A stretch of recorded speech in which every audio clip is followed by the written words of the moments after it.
Praise the lord. దేవుని నామానికి మహిమ కలుగును గాక. మరొకసారి మీ అందరికీ నా హృదయపూర్వక వందనాలండి. మరొక వీడియోతో మీ ముందుకు రావడానికి నేను చాలా సంతోషపడుచున్నాను. దేవుని కృపను బట్టి అనేక విషయాలు దేవుని పరిశుద్ధ గ్రంథంలో నుంచి కొన్ని విషయాలు మనం తెలుసుకుని దేవుని వాక్యంలో బలపడదాం. దేవుని యొక్క వాక్యంలో సత్యాన్వేషణ మనము చేద్దామండి. ఎందుకంటే దేవుని వాక్యంలో అనేక ఉద్దేశాలు, అనేక ప్రణాళికలు మనం తెలుసుకోవాలని అనేక మర్మాలు దేవుని వాక్యంలో ఉన్నాయండి. సో మనం ఏం చేస్తామంటే దేవుడు దీవించాలి, ఆస్వాదించాలి, ఎంతసేపు ఇవే మనం ఆలోచన చేస్తాం. కానీ అసలు ఆ వాక్యంలో దేవుని ఉద్దేశం ఏంటి, దేవుడు అనేక అంశాలనే ఎందుకు రాయించాడు, ఇవన్నీ కూడా మనం తెలుసుకోవాలనే ఉద్దేశంతో దేవుడు రాయించాడండి. కనుక అవన్నీ కూడా మనము స్టెప్ బై స్టెప్ మనము జీవితాంతం కూడా మనము తెలుసుకోవడానికి ప్రయత్నం చేయాలి. కనుక ప్రతి ఒక్కరు కూడా దేవుని వాక్యాన్ని చదవాలి. కనుక నేను చదివిన వాక్యాన్ని బట్టి, దేవుడు నాకు ఇచ్చిన ప్రేరేపణను బట్టి నేను అర్థం చేసుకున్న విషయాలని కొన్ని విషయాలు ఈరోజు మనం వాక్యంలో తెలుసుకుందాం. దేవుని నామానికి మహిమ కలుగును గాక. కనుక మనిషిగా పుట్టిన ప్రతి ఒక్కరూ ఖచ్చితంగా చనిపోవాలండి. ఈ చావు అనేది మనిషికి ఎప్పుడు స్టార్ట్ అయింది, దేవుడు ఎందుకు మనిషికి చావునిచ్చాడు అనే విషయాలు ఈరోజు ఈ వీడియోలో మనం తెలుసుకుందాం. సో చావు అంటే మీరు ఏదో అపశకునం అని ఫీల్ అవ్వద్దండి. ఎందుకంటే ప్రతి ఒక్కరు ఖచ్చితంగా ఏదో ఏజ్లో చనిపోవాలి. కనుక ఎందుకు ఈ చావు అనేది మనిషికి వచ్చింది, సో ఈ చావు ఎప్పుడు, ఎక్కడ, ఎందుకు, ఎవరికి ఏర్పడింది, వారి ద్వారా అందరికీ ఎందుకు సంక్రమించింది, ఈ చావుని బట్టి దేవుడి ఉద్దేశం ఏంటి అనే విషయాలు తెలుసుకోవడం మనకి చాలా నాలెడ్జ్ వస్తుందండి. అప్పుడు చావు విషయం మనకు ఒక క్లారిటీ ఉంటుంది. కనుక ఏదో అందరూ చనిపోతున్నారు, చచ్చిపోవాలని అందరూ కూడా ప్రతి ఒక్కరు చనిపోవాలని ప్రతి ఒక్కరికి తెలుసు. కానీ ఎందుకు మనిషి చనిపోతున్నాడు అనే విషయాలు చాలామంది తెలుసుకోవడానికి ఇష్టపడరు, చాలామందికి తెలియదు. కనుక మనిషికి చావు అనేది ఎప్పుడు ప్రారంభమైంది, ఎందుకు ప్రారంభమైంది, ఈ చావు పట్ల దేవుడు కలిగిన ఉద్దేశం ఏంటి అనే విషయాలన్నీ కూడా ఈరోజు ఈ వీడియోలో మనం తెలుసుకుందాం. దేవుని నామానికి మహిమ కలుగును గాక. సో మనిషిగా పుట్టిన ప్రతి ఒక్కరూ ఖచ్చితంగా చచ్చిపోవాలండి. సో ఎందుకు చచ్చిపోవాలని మనం ఆలోచన చేసినట్లయితే ఆదికాండము అంటే బైబిల్ ప్రకారంగా దేవుని బిడ్డలందరూ కూడా ప్రతి విషయాన్ని కూడా అకార్డింగ్ టు బైబిల్, మీరు బైబిల్ ప్రకారంగా మీరు నిర్ధారణ చేసుకోవాలి, దాన్ని మీరు రూఢీపరచుకోవాలి. కనుక బైబిల్ ప్రకారంగా నేను చెప్తున్నాను. సో ఆదికాండం 2:17 మనం గమనించినట్లయితే, అయితే మంచి చెడ్డలు తెలివినిచ్చు వృక్ష ఫలములను తినకూడదు, నీవు వాటిని తిను దినమున నిశ్చయముగా చచ్చేదవని నరునికి ఆజ్ఞాపించను. దేవుని నామానికి మహిమ కలుగును గాక. సో ఈ చావు అనేది అప్పుడు డిసైడ్ అయిందండి. దేవుడు ఏం చెప్తున్నాడంటే, మీరు మంచి చెడ్డలు తెలివినిచ్చు ఒక వృక్ష ఫలాన్ని మీరు తినొద్దు. మీ అందరికీ తెలుసు, ఏదైనా తోట దేవుడు నిర్మించి అందులో అవని ఆదాముని పెట్టాడు. సో అన్ని ఫలాలు మీరు తినండి, కానీ ఈ ఫలాన్ని తినొద్దు అని చెప్పాడు అనే విషయాలు మీ అందరికీ కూడా తెలుసు. కనుక ఆ చెప్పినప్పుడు దేవుడు ఒక ఆజ్ఞ ఇస్తాడండి, ఈ యొక్క చెట్టు ఫలం మీరు తింటే నిశ్చయముగా తిను దినమున మీరు చనిపోతారు అనే వాక్యం రాయబడింది. తిను దినమున. కానీ అక్కడ వాళ్ళు తిన్న రోజే చనిపోలేదండి. దాని అర్థం ఏంటంటే వారు ఎప్పుడైతే తిన్నారో అప్పుడే వారికి చావు డిసైడ్ అయిందని అర్థం. దేవుని నామానికి మహిమ కలుగును గాక. సో వారు తిన్నప్పుడే వారికి చావు అనేది డిసైడ్ అయింది. సో వారు ఎప్పుడైతే ఆ యొక్క ఫలాన్ని వారు తిన్నారో అప్పుడు దేవుడు వారికి శపించడం జరిగింది. అంటే చావు అనేది వాళ్ళకి ఖచ్చితంగా వాళ్ళకి అప్లై అవ్వడం జరిగింది. ఏమనంటే ఆదికాండం 3:19 ఏలైనగా నేల నుండి నువ్వు తీయబడితివి, నీవు మన్నే గనుక తిరిగి మన్నైపోదు అని చెప్పాను. కనుక ఎప్పుడైతే వారు దేవుడు ఆజ్ఞను అతిక్రమించారో నువ్వు చచ్చిపోతావు, నువ్వు మన్నితో తీయబడిన వాడు కనుక ఎప్పటికైనా మట్టిలో కలిసిపోతావు అంటూ చావు ఆదాముకి అవ్వకి అప్పుడు డిసైడ్ అయిందండి. దేవుని నామానికి మహిమ కలుగును గాక. సో మరణం అనేది ఆదాము చేసిన అతిక్రమం అంటే పాపం ద్వారా మొదలైంది, మనుషులందరికీ అది అంటుకుంది. అయితే మనం గమనించినట్లయితే అది అవ్వ ఆదాముకి ప్రారంభమై మనుషులందరికీ కూడా సంక్రమించిందండి. దానికి ఆధారమైన వాక్యాలు కూడా మనం తెలుసుకుందాం. రోమా 5:12 మనం గమనించినట్లయితే, ఒక మనుషుని ద్వారా పాపము ద్వారా మరణము లోకంలోనికి ఎలాగ ప్రవేశించునో అలాగే మనుషులందరూ పాపము చేసినందున మరణము అందరికీ సంప్రాప్తమాయను. మీరు గమనించారా?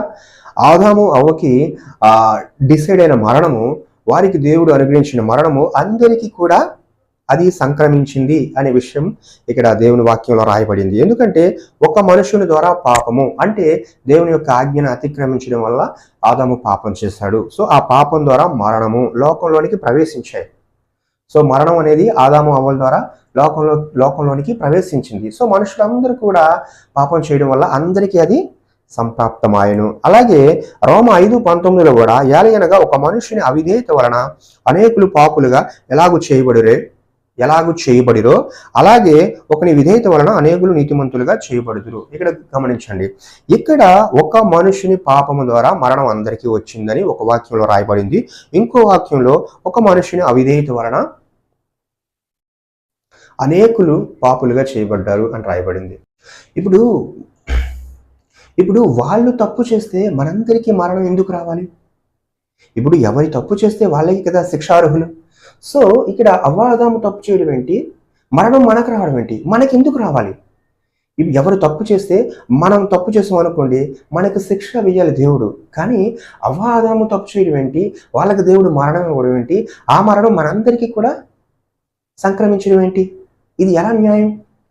సో వాళ్ళు తప్పు చేస్తే మనకెందుకు శిక్ష అనే ప్రశ్న మీ అందరికీ కూడా రావాలండి. అలా వస్తేనే మీకు సమాధానం దేవుని వాక్యంలో దొరుకుతుంది. సో ఎందుకు ఆదాము చేసిన తప్పును బట్టి మనందరికీ మరణము అనే విషయాన్ని మనం ఆలోచన చేసినట్లయితే, ఎప్పుడైతే దేవుడు ఆదాముని మట్టితో చేశాడో, ఆదాము రక్త మాంసాలు కలిగిన వాడిగా తను సృష్టింపబడ్డాడు. సో రక్త మాంసాలు అనేవి ఆదాముకి ఏర్పడ్డాయి. అంటే దేవునికి విరోధంగా ఉండడానికి ఈ రక్త మాంసాలు ఎక్కువ సపోర్ట్ చేస్తాయి. అందుకనే అవ్వ సాతాను చెప్పిన మాట వినేసింది. సో అవ్వ మాట ఆదాము కూడా వినేశాడు. సో వినేసి దేవుని యొక్క ఆజ్ఞని అతిక్రమించారు.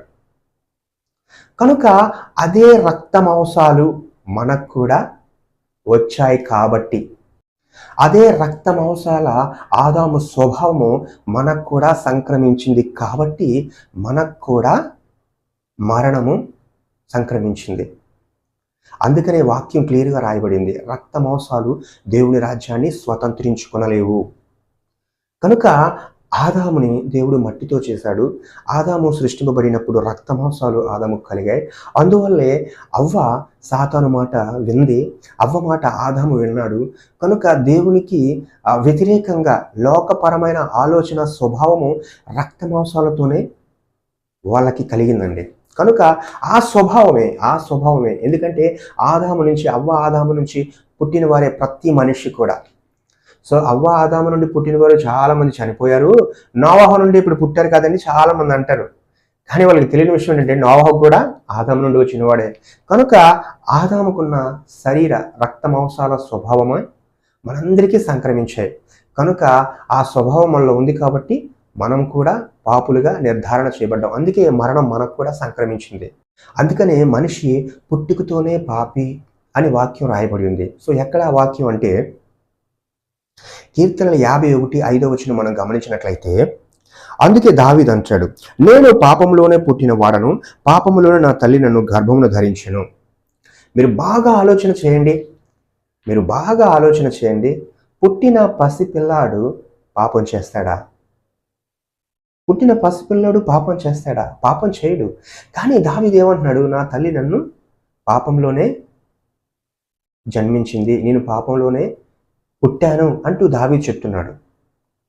మరి ఎలా? ఎందుకంటే పుట్టిన పసివాడు పాపం చేస్తాడా? తనకు ఆలోచన స్థితే ఉండదు, ఆలోచన జ్ఞానమే ఉండదు, పాపం చేస్తాడా? ఎందుకు పుట్టుకతోనే పాపి అని వాక్యం రాయబడిందంటే, ఎందుకు దావీదు అలా నేను పాపంలోనే పుట్టాను అన్నాడు అంటే, పుట్టిన పసిపిల్లోడికి కూడా రక్త మాంసాలు ఉంటాయండి. సో వాడు పుట్టినప్పుడు యథార్థంగానే ఉంటాడు. అందుకనే మనకి క్లియర్గా ప్రసంగి 7:29 మనకి ఈ వాక్యం ఉంది, దేవుడు నరులను యథార్థవంతులుగా పుట్టించును గాని వారు వివిధ తంత్రములను కల్పించుకొని ఉన్నారు. కనుక పుట్టినప్పుడు పసివాడు యథార్థవంతులుగానే ఏ పాపం చేయకుండా ఏ కల్మషం లేకుండా ఉంటాడండి. కానీ వాడు పెరుగుతున్న కొలది ఆ యొక్క రక్తమాసాల స్వభావం అనేది వాడికి పెరుగుతూ ఉంటుందన్నమాట. కనుక ఆ స్వభావంలోనే పాపం అనేది ఉంది. కనుక ఆ స్వభావమే దేవునికి వ్యతిరేకంగా ఆలోచిస్తుంది. అందుకే రక్త మాంసాలు దేవుని రాజ్యాన్ని స్వతంత్రించుకోవు అని వాక్యం రాయబడి ఉంది. కనుక ఈ స్వభావ సిద్ధమైన పాపం అనేది మనిషికి ఆదాము నుండి వచ్చిందండి. కనుక ఆదాము తప్పును బట్టి, ఆదాము యొక్క అతిక్రమను బట్టి మనకు మరణం రాలేదండి. సో ఆ యొక్క శరీర సంబంధమైన స్వభావం మనకి ఉంది కాబట్టి ఆ మరణం మనకు కూడా అలా సంక్రమించింది. కనుక మనం కూడా పుట్టుకతో స్వభావ సిద్ధంగా పాపులము. ఎందుకంటే రక్తము, మాంసము మనకున్నాయి కాబట్టి. సో దేవుడు అవ్వ, ఆదాముతో మీరు పండు తింటే చచ్చిపోతారని ఎందుకు చెప్పాడు అంటే, దేవుని మాటకి వారు ఎంతవరకు కట్టుబడి ఉంటారు అని తెలుసుకోవడానికండి. నిజానికి ఆ పండు తినకపోయినా వారు చనిపోతారు. ఆ విషయం దేవునికి కూడా తెలుసు. ఎందుకు వారు పండు తినకపోయినా చనిపోతారు అంటే, దేవుడు అవ్వని, ఆదాముని మట్టితో నిర్మించాడు. కనుక ప్రకృతి సంబంధమైనది ఎప్పటికైనా అంతరించిపోవాలి. అవ్వ, ఆదాము పండు తినకపోయినా ఖచ్చితంగా చనిపోతారని ఏ ఆధారంతో నేను చెప్పాను అంటే, 1 కొరింథీ 15వ అధ్యాయము 42-44 వరకు మనం గమనించినట్లయితే అక్కడ క్లియర్‌గా రాయబడింది. శరీరము క్షయమైనదిగా విత్తబడి అక్షయమైనదిగా లేపబడును. అంటే క్షయమైనది ఎప్పటికైనా అంతరించిపోతుందండి. సో వారు పండు తినకముందే మట్టితో చేయబడ్డారు, క్షయమైన వారు. సో అదే రీతిగా ఘనహీనమైనదిగా విత్తబడి మహిమగలదిగా లేపబడును. సో ఘనహీనమైనది ఎప్పటికైనా అంతరించిపోతుందండి. సో ప్రకృతి సంబంధమైన శరీరముగా విత్తబడి ఆత్మ సంబంధమైన శరీరముగా లేపబడును. సో ప్రకృతి సంబంధమైనది ఎప్పటికైనా అంతరించిపోతుంది. వారు పండు తినకపోయినా వారు చనిపోతారు. అదే రీతిగా మనం 2 కొరింథీ 4:18లో మీరు గమనిస్తే, ఎలయనగా దృశ్యమైనవి అనిత్యములు, అదృశ్యమైనవి నిత్యములు. దృశ్యమైనవి అంటే కనిపించేవన్నీ కూడా ఎప్పటికైనా అంతరించిపోతాయండి. అదృశ్యమైనవి అవి మాత్రమే నిత్యము నిలుస్తాయి. అయితే అవ్వ, ఆదాము పండు తినకపోయినా వారు చనిపోతారు. ఎందుకంటే వాళ్ళు ప్రకృతి సంబంధులు కాబట్టి. ఎందుకంటే మీరు